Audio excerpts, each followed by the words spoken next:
What's up everyone, Season 10 is finally upon us, so it's time to talk about how to win your first solo.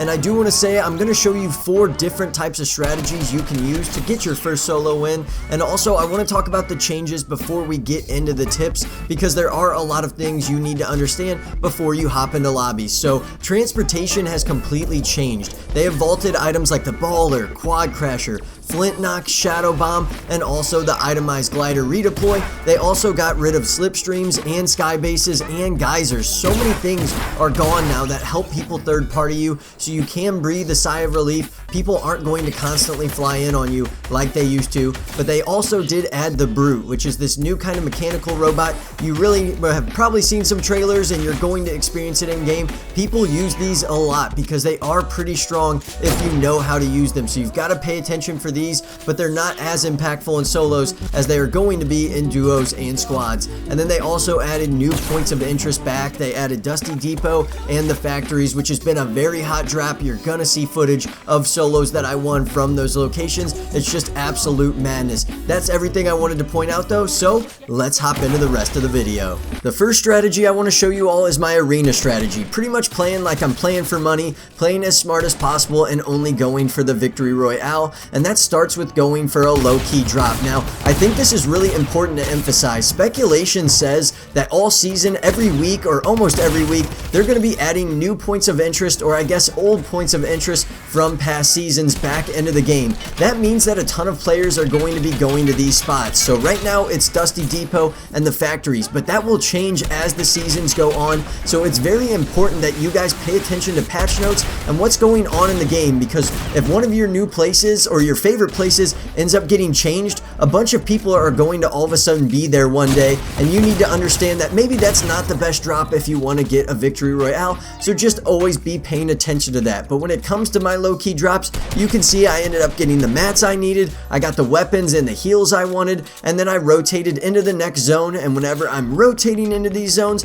I'm going for the high ground. So you can see I'm on this mountain outside of Fatal Fields pretty much the entire game. I know it's not always going to work out like that, but I think for all of you players, especially ones that aren't confident in build battles, it's so important that you focus on positioning so you don't have to get into really intense build battles and have players constantly pushing you. That's why I carry items like stink bombs and explosives, so that if you do have high ground and someone goes to try to take it from you, you can delay them with stink bombs or explosives. And then after that, I'm pretty much just playing smart the rest of the game, not engaging in fights. I will try to third party whenever I can. You can see I've picked up 3 kills and all of them have been fairly simple kills. And then I also have that extra launch pad in case I need it. I actually should have used it at the very end of this game, but I kind of forgot about it. Sometimes that will happen, but I ended up not having to do very much here. I hold this guy out in the storm and we pick up our first and very easy solo of Season 10. This next strategy is for all you hot droppers and aggressive players out there. We are going depot and factories,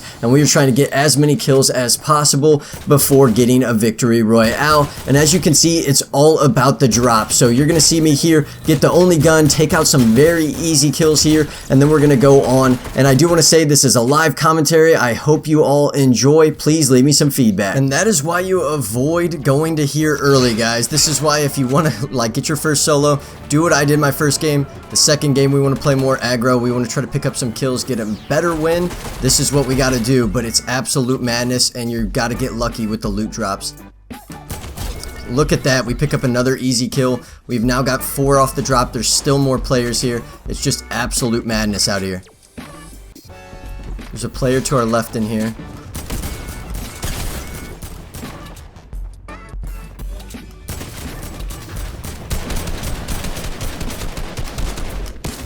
Got another one. We now have how many kills? I don't even know anymore. We're losing track. Got some more AR ammo though, which is huge. There's a mech around here. That's not good. We're gonna need to try to avoid that guy. I wish we really had a shotgun. That would be huge. We got 5 kills already though. 51 people left. This person's super weak. Let's see if we can finish him. Alright, we got that kill. Oh my gosh, did not expect the mech to come here.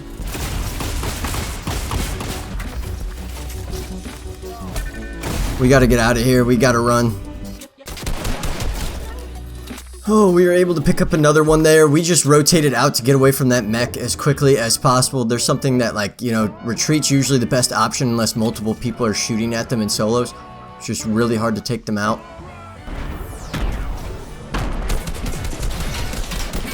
And we're able to take out that player there. Mechs are weak if you go for the headshots. We take him out. Now we need to look for other players. We've drilled him again. We drilled him again. He's got to be, yep. Alright, there we go. We took out this player. We're going to get a scar out of it and a better shotgun. And then we got to get back to this third-party situation and get in the zone. This is what you got to pay attention, though, for, guys. Like, right there, I started getting third-partied instead of just trying to box up. And, like, I tried to get on one side of it. I made sure that I was only having one person shoot at me. You're still going to get third-partied in the endgame, but I really don't think you're going to get third-partied as much kind of mid-game, if that makes sense. Whenever it starts getting tighter, people are going to hear shots and have things like launch pads to kind of push people. But if you can kind of avoid those engagements early, you're going to put yourself in a good spot here. We drill that player, he hits us.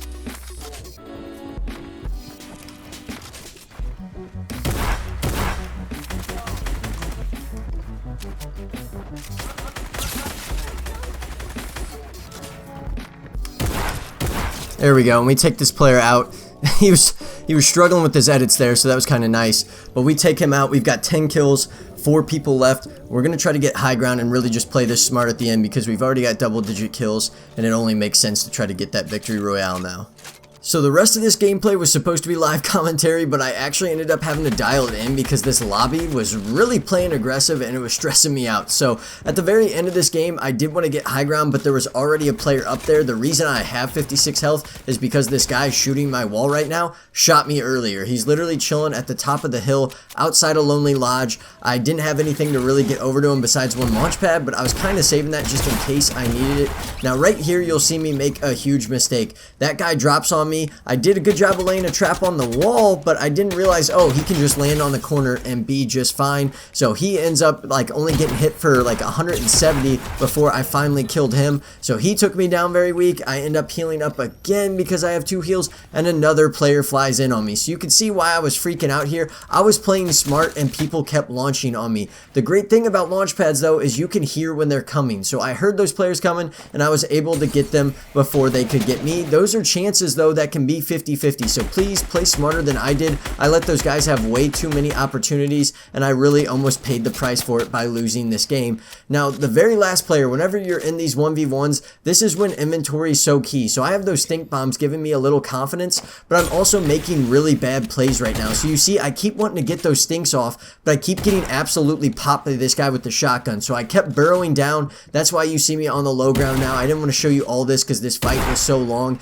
but it's about playing patient when you're in these moments. I just keep dinking him and then kind of getting away. I knew I hit him for a ton of white there, throw the stink bomb, and I finish him without risking getting headshotted. That's how you guys need to play those competitive in-game situations if you want to get out alive and win that first solo. The last strategy I want to show you has to do with the mech. This thing is so strong if you know how to use it, and I feel like as the season goes on and people start to figure it out, kind of like when planes and ballers and other items that were transportation were introduced, once players figured out how to use them, that's when people got really lethal with them. So the earlier you get acquainted with this thing, the better, because I don't know how long they're going to keep it the way it is, because right now you can really deal some damage. Check out this clip.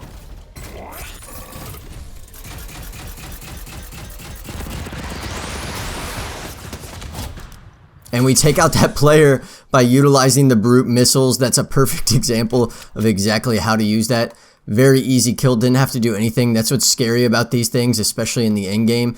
Kind of sucks for this lobby that I was able to pick one of these up. That's everything I've got though, guys. Thank you very much for watching, and just to recap, my routine for a win in Season 10, and I've won like 4 out of 5 or 4 out of 6, so it really works, is I like to warm up in things like Team Rumble. It just gets the shots and builds loose, so whenever you get in your first engagements, you're not stressed and missing shots. That's so frustrating whenever you lose that way. And then also, I'll land at low-key locations Again, it's so important that the rest of this season you guys pay attention to what points of interest are either added or what points of interest are changed, so that you can avoid those locations to make sure you aren't just getting absolutely swantoned by the lobby. Then whenever you rotate out of that first city, it's key to make sure you picked up items like launch pads and possibly shockwave grenades depending on your playstyle, to make sure you can get out of really sticky situations or get into the new zone if it's pretty far away. Then I also love to make sure I'm getting to the high ground. You guys saw how I utilize things like stink bombs to make sure that if a player's pushing me, I can kind of do some damage before he gets there, and kind of also divert his route, so it gives me a little bit more time